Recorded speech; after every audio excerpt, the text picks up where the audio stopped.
Hey guys, Matt here, and today I am back for day number 21 of r slash regular revenge. Oh my gosh, I'm at 3 weeks at this point, and total of 11 weeks basically, plus a few extra days. Today I have 4 stories lined up, just as normal. Doing this every day starts to get just a little bit more regular.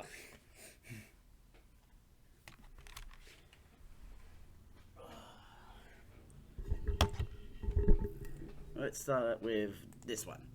Cousin steals my Pokemon card. They steal my cousin's Pokemon cards. Enjoy your new rare cards. Oh no. From my previous stories, you guys know I have 7 younger cousins. This story, it features Z. He is the 3rd youngest and is in 3rd or 4th grade. He faded out of his Power Rangers love and got addicted to Pokemon. I had no hand in this, I swear. His older brother, 6th grade, had a binder of Pokemon cards, and from the Furious Fist set, there was only 20 cards or so, but Z was extremely happy and excited to show everyone his collection. So yes, I'm 23, and yes, I still collect Pokemon cards. I just bought a boot box full of cards for $60 from a fellow collector. It had sets ranging from black and white all the way to unbroken bonds. After sorting through the cards I have and the doubles, I was left with all of these doubles. Okay.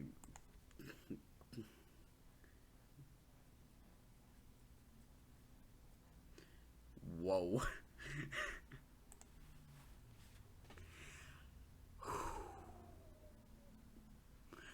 Oh, I'm gonna quickly click off because I see that in the newest and most viral section is that. So when I went to pick up the kids to take them to the pool, Z made it a point to show me his card collection before we left. I thought it was sweet, and I told him that I have a bunch of cards, and once I finish organizing the sets for my doubles, I can give them to him, and then we can go get him some more sleeves for his cards. So he was and is still excited that he continues to keep up with me to figure out when I'm done so he can get his new cards.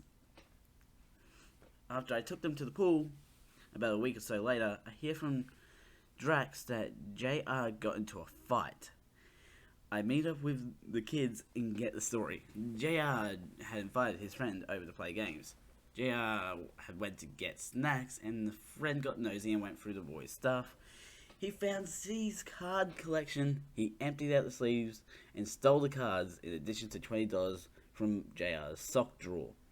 They didn't realize until Z got home from his auntie's house. She bought him a team-up booster pack, and he was excited to add the cards. JR heard Z scream and cry, and when he asked what's wrong, he saw the empty binder. Dax also went to investigate, only to see JR bust out of the house stomping like he was on a mission. Dax followed, and JR climbed the stairs to his friend's apartment and banged on the door. When his friend answered, he punched him square in the face, and they fought right on the porch. Dax was able to pull JR off his friend, Dax being the oldest and a tall-ass teenager. JR was screaming and thrashing as Dax held him. He swore that his friend called him a thief and threatened him. The kid went into his house and slammed the door. When I talked to Chris, my cousin's mum, and she is my cousin, that makes the kids my second cousins, I think.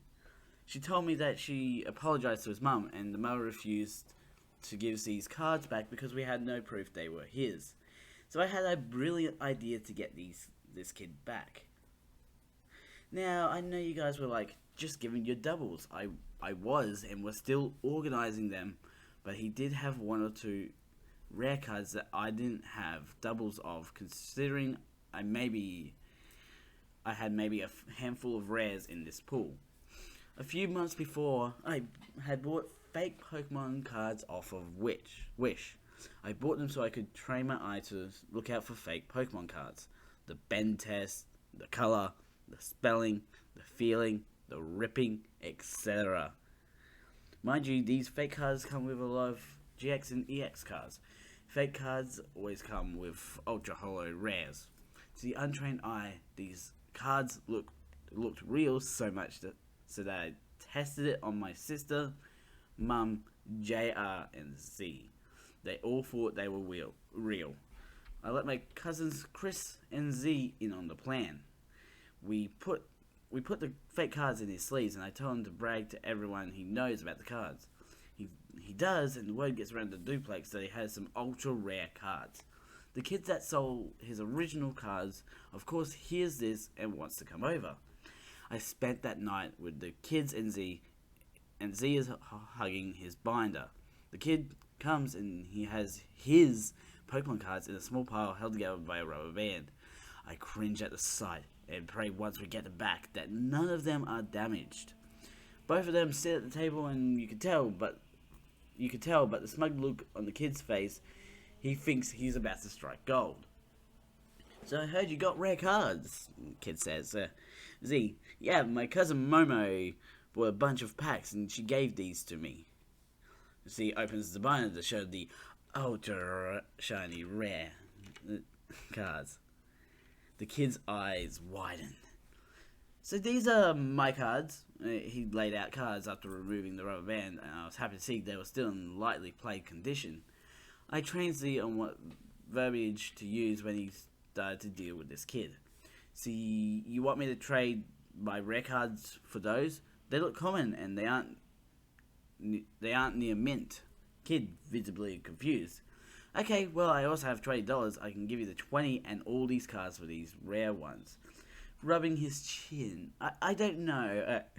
These cards were really, super hard to find. Okay, hold on. He leaves, leaving the money and the cards on the table. He comes back a few minutes later and has 2 tens in his hand. Okay, how about $40 and these cards for your rare cards? At this point, I'm biting my lips so hard to avoid bursting into tears. This kid is about to drop real money on fake cards. I cough a little and drink water as Z speaks up. Z turns to me. Mama, what do you think $40 and cards is enough for these?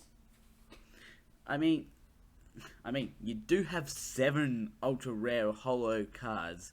The decision is yours. I gave them to you. You know what? I can tell you have a very good eye for cards. How long have you been collecting? A few months. Z nods. Okay, you got a deal. The kid's eyes widen again, and I lose my shit. I grab my phone out, and I quickly pull up a meme, and then flash them my phone. Sorry guys, funny meme caught me off guard. Z empties out the sleeves and stacks the fake cards. He gives them to the kid, and the kid gives him the $40 and the cards. The kid takes his new cards and leaves. Once we close and lock the door, Z pockets his money and puts his card in the binder. He is so happy and he glomps me. Thank you, Momo. I love you. Love you too, kiddo. Originally, I wasn't going to share, but then the fallout happened. I heard from JR that the kid went to school with his new cards. When he went to brag at lunch, his friend told him the cards were fake and ripped one to prove that it was cardboard and it wasn't white with the back line. The kid friends JR and wants his money back in his cards. JR smiled at the kid and told him that he has no proof. When the kid's mum came and talked to Chris, she told her the same thing.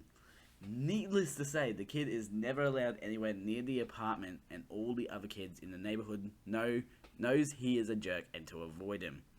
JR did get his 20 back from Z when he mentioned that his money was missing a few days later. Glad to know the fake cards were able to give back what they had taken from society. I don't really play Pokemon that much. In fact, I've never really played Pokemon before except for Pokemon Go. But I did buy a trainer Pokemon set, and I'm really interested in doing a video on that, like a game video, like me and Bailey playing a game of Pokemon, like the board game version, not like the trading card game, basically, not digital. Let me know in the comments if you would love to see that. It also just let me know that, hey, you made it this far into the video. Okay, next story. The time my parents towed a mailman's truck and got away with it. When I was 6, me and my family lived in a U-shaped neighborhood. We lived at the bottom of the U, right where the streets changed. Our mailbox wasn't next to the driveway. It was put with our neighbor's mailbox. She lived to the side of us and across the street, so getting our mail was a little inconvenient. When our neighbor had to get her pool filled in, she also had to take down her fence and the mailboxes. Mum took this opportunity to go to the postmaster and request to have our mailbox moved to the front of our house. The mailbox was on the wrong street anyway, so we got to move it. My dad then moved the mailbox, which changed the street the mailbox was on, which changed the mailman's route order. Now, mailman was a fat, bitter old geezer, a special kind of arsehole. He was pissed off, and the kind of pissed off to the point my mum thought he was going to burn our house down. Pissed off that we moved our mailbox. He didn't burn our house down, but the a-hole just started running over our mailbox. So about 8 new mailboxes later, my dad had enough.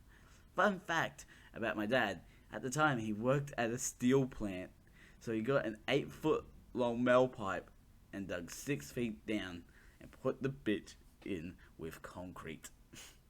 The dumbass at 11 o'clock at night with his own Ford Ranger totaled his truck on that mailbox. He got arrested and charged with a felony and lost his job. Revenge is best served with a mail pipe up your enemy's ass.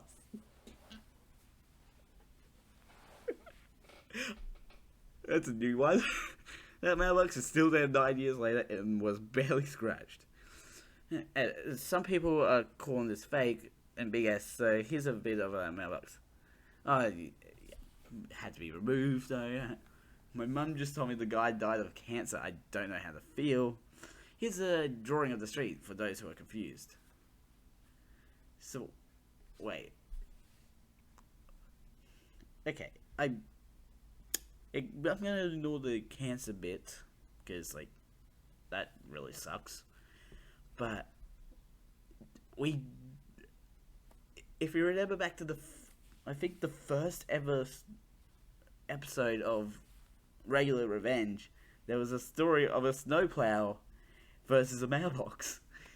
This is the second time I've come across a mailbox story where the driver of a vehicle gets totaled by a mailbox.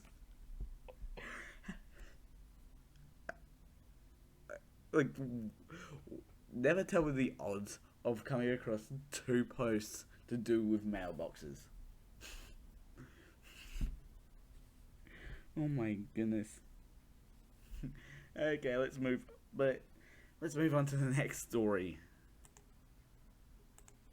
Getting revenge on an entire hockey team. This is a bit of a long one, but I feel it really belongs here, so bear with me. Last spring, I finished my minor hockey career, meaning I had to enter the wild world of men's league. In November, I joined a local hockey Facebook group to find a place to play. That evening, I saw a dude looking for players to have a casual game at the local arena. 10 p.m. Sunday night. I commented, was told the cost was $20. Deal, I was in. I showed up and was told I'd be playing on the white team. I noticed that all my teammates didn't know each other, were wearing different jerseys, and that the opposing team had matching custom orange jerseys, orange socks, they all got along just fine. Oh no. This is just an ego rub for that team. We hit the ice and it was instantly apparent that the orange team played together often. They had set plays and passed around our team with ease. We thought we'd be showing up for a casual no-contact game, but orange team was in it to win it. They played hard, swinging their sticks at anyone who touched the puck, tripping players and taking plenty of penalties with no referee to call it. Eventually they got bored of skating circles around a bunch of randoms and started trying to hit members of my team. I played all-star hockey growing up. I naturally played with my head up, aware of my surroundings, but my teammates weren't so lucky. Most of them were getting run over while the orange team laughed and mocked them.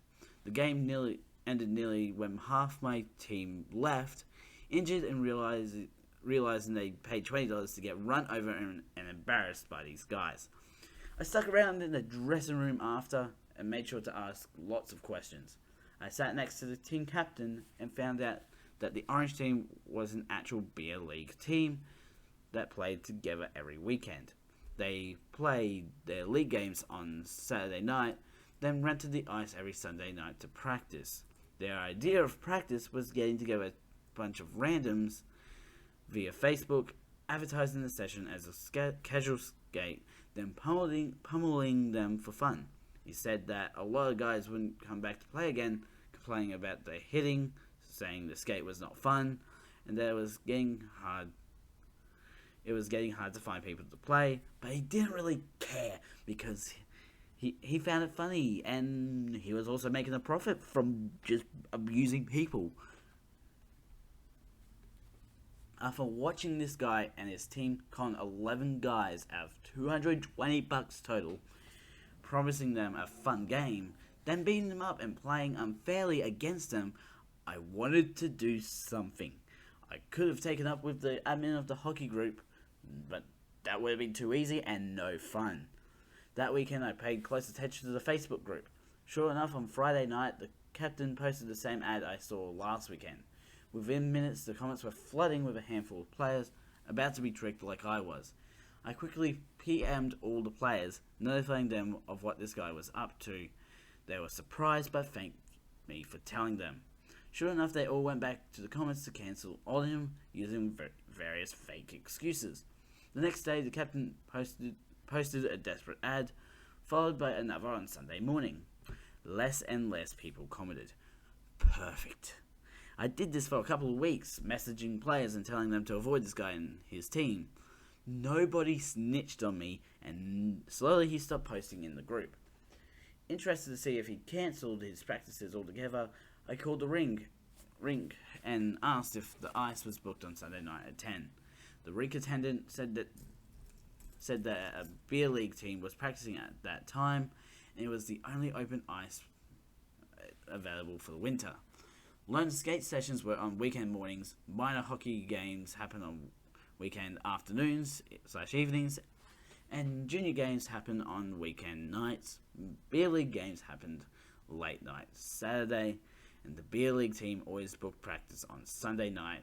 Nobody else wanted that time slot and often went to other rinks. If it was the only open ice time, what if I went the extra step and took it from them? The orange team captain always booked his session on Friday nights, so I called the rink on Thursday night, hoping I wouldn't be asked for a down payment. I asked to book Sunday night for the next month. I told the attendant that I was running an adult learn to skate session, fake name, fake company, everything. They gave me the time slots and told me I could pay on Sunday night before the skate. I owned the slot now, and there was nothing Captain Cuck could do about it. To avoid having to actually pay for the ice time, and to avoid being a no-show, I'd call every Sunday morning, cancel my session for that night, claim my fake skating class couldn't get any members to register. Cancelled ice time would be an open skating session, meaning that families, couples, anyone could pay a small fee to come and skate, so the rink wouldn't lose any money. Too late for the captain to be able to book his practice, but enough time for the rink to open a free skate session. After a month, I figured that the captain didn't bother with trying to book Sunday night anymore, so I told the rink attendant to loan that my Learn to Skate company flopped and that I wouldn't need to book Sunday night anymore. This whole fiasco lasted about a month and a half to 2 months, from November to January. Never heard from the captain or his team. He hasn't posted in the group since, so I'm assuming that they don't have their practices anymore. Last I heard, the 10 p.m. Sunday night session was booked by a beginner adult league, where a lot of men and women were beginning to play for the first time. I like to think that I'm partially responsible for the opening of that beginner league. If you're out there and you're learning to play because I stole ice time from a shitty beer league team, you're welcome. I found a new place to to play with a great group of guys. We have our games every Saturday night from 10 p.m. to 12 p.m. at a different rink. All good players, but just there to have fun. And this person says also, they posted to RegularRevenge, but it wasn't pro enough for them. Yeah, I wouldn't say it was pro enough as well.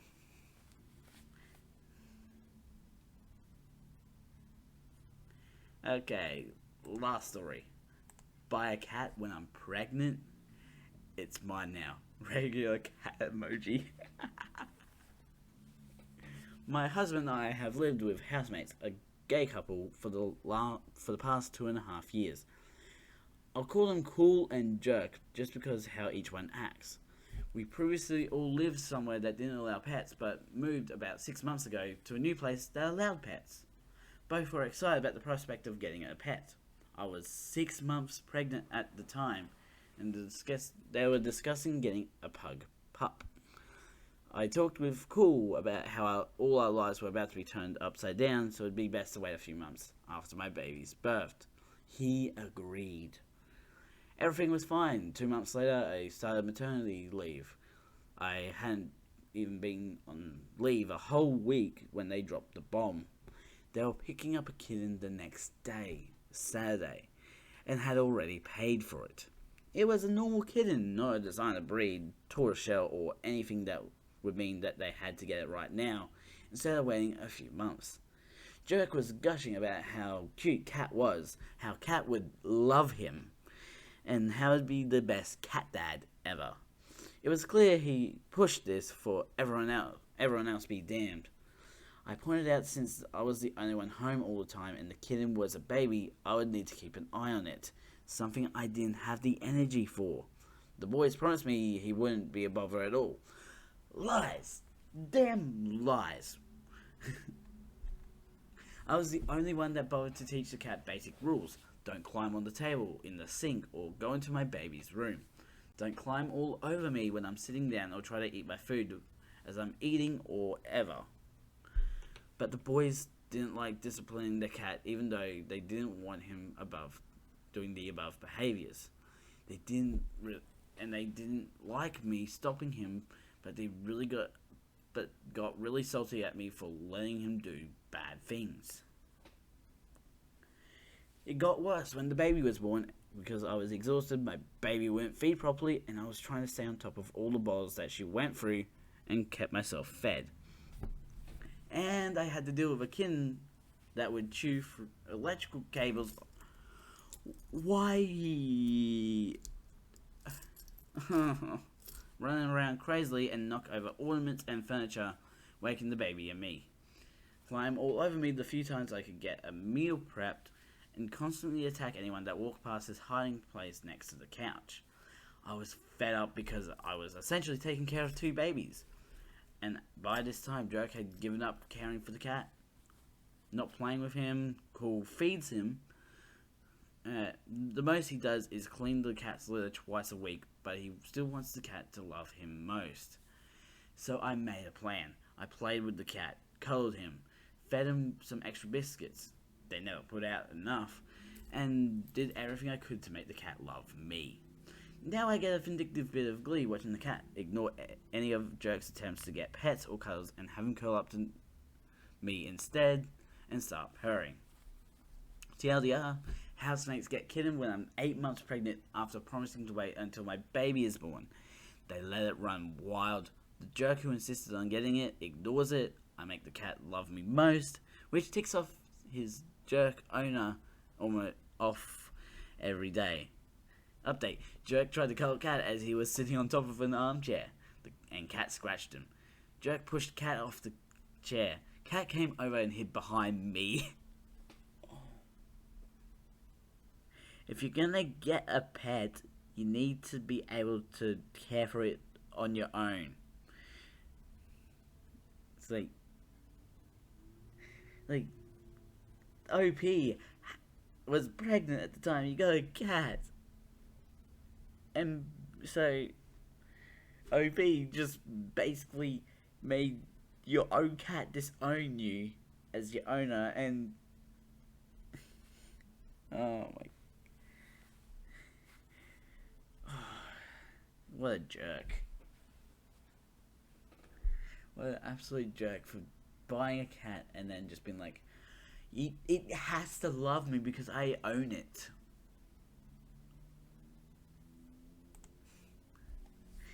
Anyways, links will be in the description to my main channel and also this channel that you're on right now, with links to the playlist and the last episode. Go check them out. There's a lot more crazy stuff. Like the first episode of RegularRevenge with the snowplow. Anyways, links will be in. Don't forget to subscribe and hit the notification bell so you know when the next video comes out. A ding, a ding. I'm the Mad Scientist. Mad Scientist out.